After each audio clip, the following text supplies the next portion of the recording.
अजी, क्या हमारी गरीबी कभी खत्म नहीं होगी? क्या हमें पूरे जीवन ऐसे ही आधे पेट खाकर व्यतीत करना होगा? अरे भाग्यवान, मैं लकड़ी काटने बेचने के अलावा और कर भी क्या सकता हूँ। देखते हैं, यदि कभी हमारे जीवन में सुख लिखा हो तो वह सुख हमें जरूर मिलेगा। अच्छा भाग्यवान, अब मैं चलता हूँ, मेरा लकड़ियाँ लेने जाने का समय हो गया है। अरे मेरे प्यारे गधे, चलो, अब हमारा लकड़ियाँ लाने का समय हो चुका है। इतना कहकर लकड़हारा अपने गधे को लेकर जंगल की तरफ निकल पड़ता है।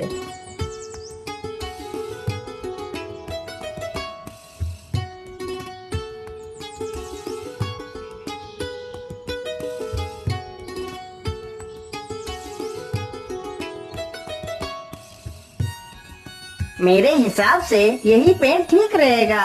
चलो इसे ही काट लेता हूँ।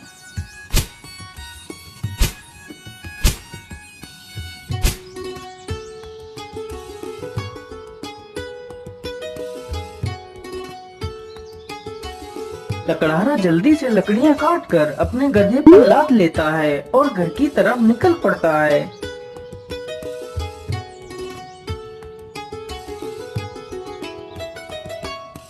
पानी पानी पानी, मेरी सहायता करो। अरे ये किसकी आवाज है? मुझे लगता है कोई तकलीफ में है। चलो चलकर देखता हूँ।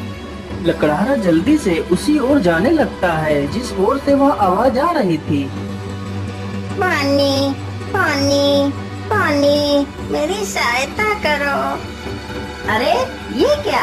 ये तो एक तोता है, लेकिन यह तो पूरी तरह जख्मी हो चुका है। मैं ऐसा करता हूँ, इसे भी अपने साथ ही ले चलता हूँ। लकड़हारा जल्दी से उस तोते को उठा लेता है और उसे भी अपने साथ ले जाता है।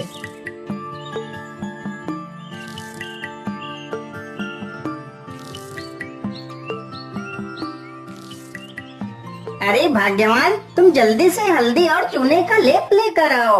मुझे इस तोते के जख्मों पर उस लेप को लगाना है। लकड़हारे की पत्नी तुरंत ही हल्दी और चूने का लेप लेकर आती है।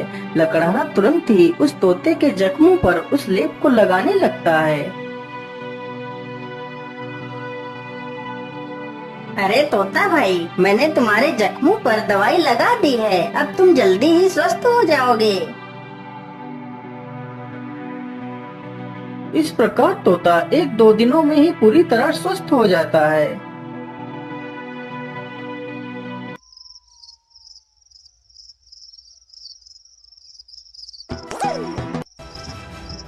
चलो आज तो इसी झोपड़ी में ही चोरी कर लेता हूँ। हो सकता है इस झोपड़ी में ही मुझे कुछ काम की चीज मिल जाए। इतना कहकर वह चोर उस झोपड़ी में घुस जाता है। तभी वह तोता उस चोर को देख लेता है। अरे मालिक, जल्दी से उठिए, देखिए चोर आ गया। अरे मालिक जल्दी उठो। अरे मालिक जल्दी से उठिए, देखिए चोर आ गया। अरे मालिक जल्दी उठो। अरे वाह, यह तोता तो बोलता भी है। तो क्यों ना मैं इसी तोते को ही पकड़ ले जाता हूँ। बाजार में तो इसकी कीमत अच्छी मिलेगी और तो कुछ इस झोपड़ी में दिख भी नहीं रहा है। इतना सोचकर चोर तुरंत ही तोते का पिंजरा उठाता है और वहाँ से भाग जाता है।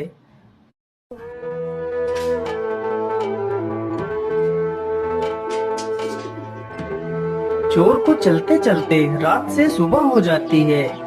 ओहो, मैं तो रात भर चलते चलते कितना थक गया हूँ। चलो ऐसा करता हूँ, थोड़ा इसी पेड़ के नीचे आराम कर लेता हूँ, फिर सोचूंगा इस तोते का क्या करना है। इतना सोचकर चोर उसी पेड़ के नीचे लेटकर सो जाता है। तभी वहाँ से एक राजा अपने घोड़े पर सवार होकर निकलता है। महाराज, मुझे बचा लीजिए, मेरी रक्षा कीजिए महाराज, नहीं तो यह चोर मुझे मार डालेगा। अरे ये कौन है जो मुझे मदद के लिए पुकार रहा है? लेकिन आसपास तो कोई नहीं दिखाई दे रहा है। अरे महाराज, उधर नहीं, इधर नीचे देखिए महाराज, मैं इधर हूँ। महाराज मुझे बचा लीजिए, यह चोर मुझे उठाकर ले जा रहा है। अरे वाह, यह तोता तो बोल भी सकता है। चलो मैं इस तोते को खरीद लेता हूँ। यह तोता मेरी पुत्री को बहुत पसंद आएगा। अरे ओ चोर, चल अब उठ जा। और कितना सोएगा तू? महाराज, मैंने कोई चोरी नहीं की, मुझे कुछ मत करना महाराज। नहीं नहीं, मैं तुम्हें कुछ नहीं करूँगा। तुम यह तोता मुझे दे दो, मैं तुम्हें इसके बदले 100 सोने की मोहरें दूंगा। राजा की यह बात सुनकर चोर बहुत खुश हो जाता है। लेकिन याद रहे, मैं तुम्हें ये मोहरें तभी दूंगा यदि तुम आज से चोरी करना छोड़ दोगे। यदि ऐसा नहीं किया तो मैं तुम्हें कारागार में डाल दूंगा। नहीं नहीं महाराज, मैं आज के बाद कोई चोरी नहीं करूँगा। राजा तुरंत ही उस चोर को 100 सोने की मोहरें दे देता है और तोते का पिंजरा लेकर वहाँ से चला जाता है।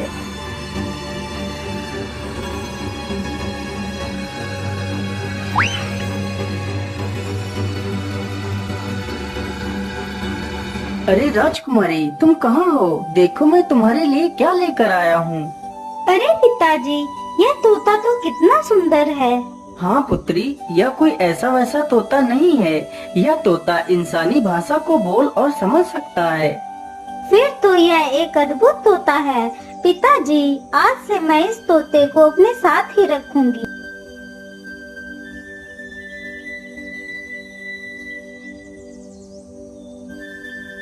राजकुमारी रोज उस तोते को अच्छे अच्छे पकवान खिलाती, लेकिन तोते को उस लकड़हारे की बहुत ज्यादा याद आती रहती थी। अरे मेरे प्यारे तोते, मैं तुम्हें कुछ भी खिलाती हूँ, तुम उसे सही ढंग से क्यों नहीं खाते हो? क्या बताऊं राजकुमारी जी, मुझे इस पिंजरे में कैद हुए पूरा 1 महीना हो चुका है। मेरा मन भी आकाश में उड़ने को कर रहा है, लेकिन मैं इस पिंजरे में कैद हूँ। मैं क्या कर सकता हूँ? अच्छा, ऐसी बात है तो फिर चलो मेरे साथ। आज मैं तुम्हें बाहर की सैर करा के लाती हूँ। राजकुमारी तोते को जंगल में ले जाती है और उसे पिंजरे से बाहर निकाल देती है। फिर तोता आसमान में उड़ने लगता है। अरे ये क्या, ये पेड़ इतना चमक क्यों रहा है? क्या यह पेड़ कोई जादुई पेड़ है? अरे राजकुमारी जी, उधर देखिए, यह पेड़ इतना चमक क्यों रहा है? क्या यह कोई जादुई पेड़ है? अरे हाँ, मुझे तो लगता है यह कोई जादुई पेड़ ही है। चलो इसके पास चलते हैं। राजकुमारी तथा वह तोता दोनों उस वृक्ष के पास जाते हैं। राजकुमारी जैसे ही उस वृक्ष को स्पर्श करती है, तभी वह उस वृक्ष में समा जाती है। यह देखकर तोता हैरान हो जाता है। अरे राम राम राम, ये क्या हुआ? राजकुमारी तो पेड़ के अंदर चली गई। मुझे जल्दी से यह खबर राजा को देनी होगी।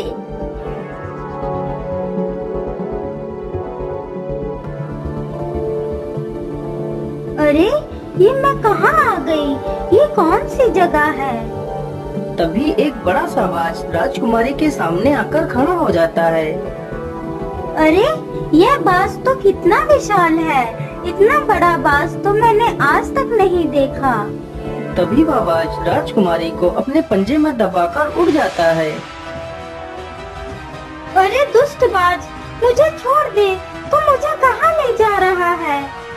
वह बाज राजकुमारी को एक गुफा के भीतर ले जाता है, जहाँ एक डायन खड़ी होती है।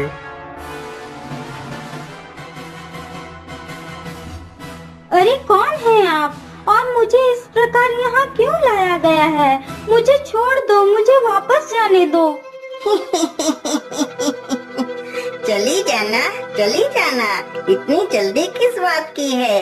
तुम इस समय पाताल लोक में हो। यहाँ से निकलना इतना आसान नहीं है। तुम यहाँ से तभी बाहर जा सकती हो जब मैं चाहूँगी। यदि तुम यहाँ से बाहर जाना चाहती हो तो तुम्हें मेरा एक काम करना होगा। बोलिए, आप क्या काम करवाना चाहती हैं? राजकुमारी जी, तुम्हें मेरे लिए अमृत लाना होगा।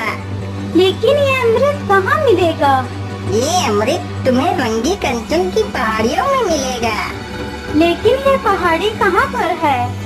फिर वह डायन राजकुमारी को अमृत लाने का रास्ता बताती है। वह डायन अमृत पीकर अमर होना चाहती थी और पूरी दुनिया पर राज करना चाहती थी। उस डायन ने उस विशाल बाज को अपने बस में कर रखा था, जिससे वह सारे काम करवाती थी। डायन की ये सारी बातें सुनकर राजकुमारी वहाँ से अमृत लाने के लिए चल पड़ती है।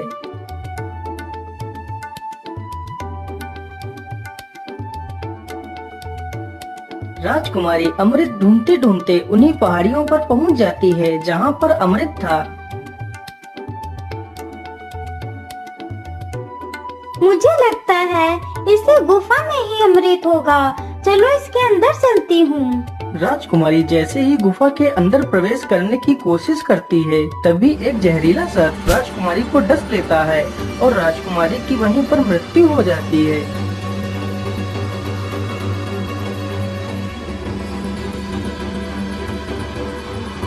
महाराज, यह वही पेड़ है जिसमें राजकुमारी समा गई है। ठीक है तोते, तुम यहीं पर रुको, मैं इस पेड़ के अंदर अकेला ही जाऊंगा। राजा जैसे ही पेड़ को हाथ लगाता है तो वह भी उसी पेड़ के अंदर चला जाता है।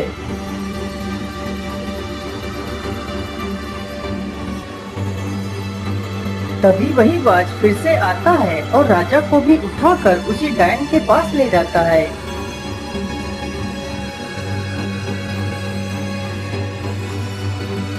कौन है आप और मुझे यहाँ पर इस प्रकार लाने का क्या कारण है? मेरी राजकुमारी कहाँ है? अरे महाराज, आप चिंता ना करिए, आप जल्दी ही अपनी राजकुमारी से मिलेंगे। उससे पहले आपको मेरा एक काम करना होगा। ठीक है डायन, मुझे जल्दी से बताइए, मैं तुम्हारे लिए क्या काम कर सकता हूँ। फिर वह डायन राजा से भी उसी अमृत को लाने की बात कहती है। ठीक है डायन, मैं तुम्हें वह अमृत लाकर दे दूंगा, लेकिन मेरी पुत्री को कुछ नहीं होना चाहिए। इतना कहकर राजा अमृत लाने के लिए चल पड़ता है।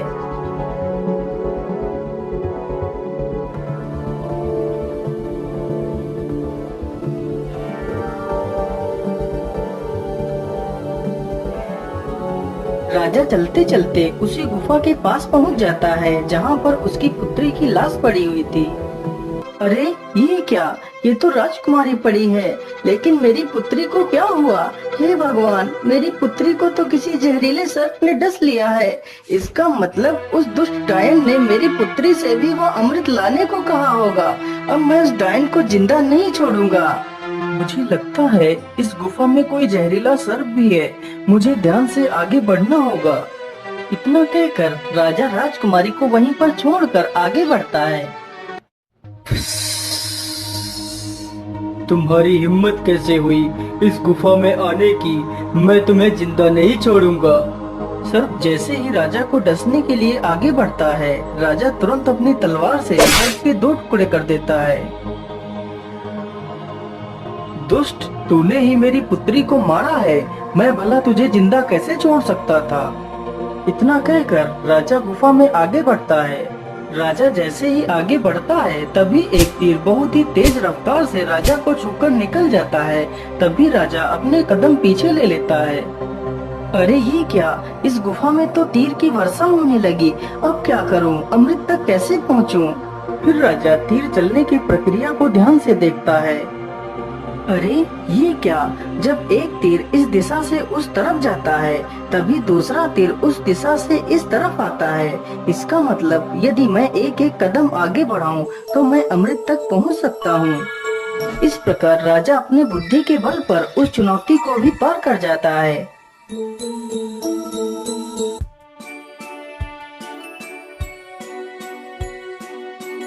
अरे वो रहा अमृत, चलो जल्दी से अमृत को ले लेता हूँ।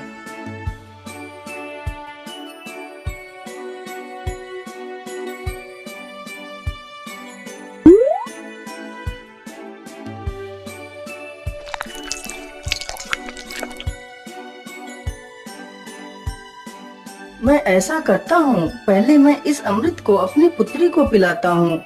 ये सोचकर राजा अपनी पुत्री को अमृत पिलाता है। अमृत पीते ही उसकी पुत्री जीवित हो जाती है। अरे पिताजी, आप यहाँ पर कैसे आ गए? पुत्री, मैं तुम्हें लेने आया हूँ, अब तुम बिल्कुल भी चिंता मत करो, मैं यहाँ पर आ गया हूँ। फिर वह राजा उस अमृत को खुद भी पी लेता है और बाद में बचा हुआ अमृत उस सर्प के मुंह में डाल देता है। अमृत मुंह में पड़ते ही सर्प भी जीवित हो जाता है। फिर वह राजा उस सर्प को अपनी पूरी कहानी सुनाता है। मैंने तुम्हें इसलिए जीवित किया है ताकि तुम फिर से इस अमृत की रक्षा करो। महाराज, मैंने आपको पहचानने में भूल कर दी, मुझे क्षमा कर दीजिए महाराज। अरे नहीं नहीं सर्पदेव, इसमें तुम्हारी कोई गलती नहीं है, यह तो तुम्हारा फर्ज था। अच्छा अब मैं चलता हूँ।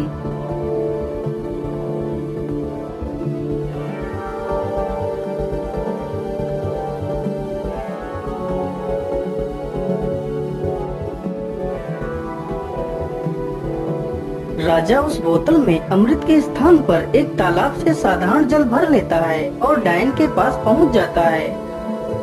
ये लीजिए डायन, मैं तुम्हारे लिए अमृत लेकर आ गया हूँ। अब मुझे बाहर जाने का रास्ता बता दीजिए।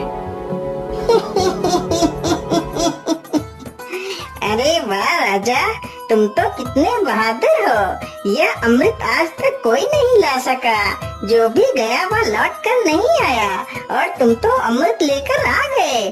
चलो चलो जल्दी से मुझे यह अमृत दे दो। राजा तुरंत ही उस डायन को वह पानी से भरी हुई बोतल दे देता है।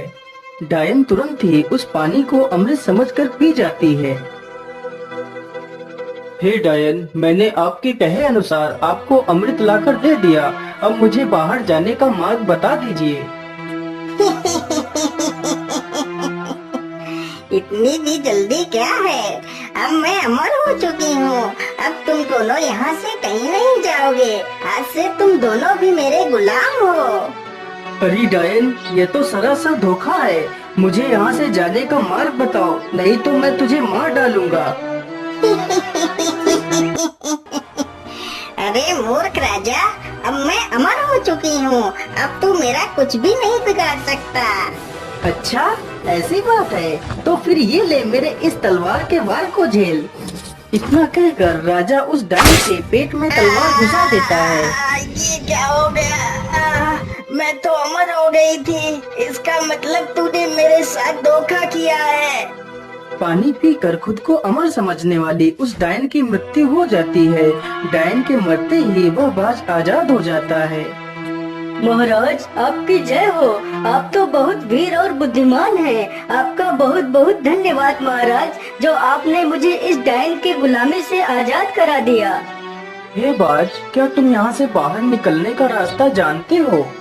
जी महाराज, आप दोनों हमारी पीठ पर बैठ जाइए, मैं अभी आपको बाहर ले चलता हूँ। दोनों ही बाज की पीठ पर बैठ लेते हैं और बाज उन दोनों को लेकर एक दरवाजे के पास जाता है। महाराज, इसी दरवाजे के बाहर आपकी दुनिया है, यहीं से आप बाहर जा सकते हो महाराज। राजा तथा राजकुमारी दोनों बाज का धन्यवाद करते हैं और उस दरवाजे से बाहर चले जाते हैं।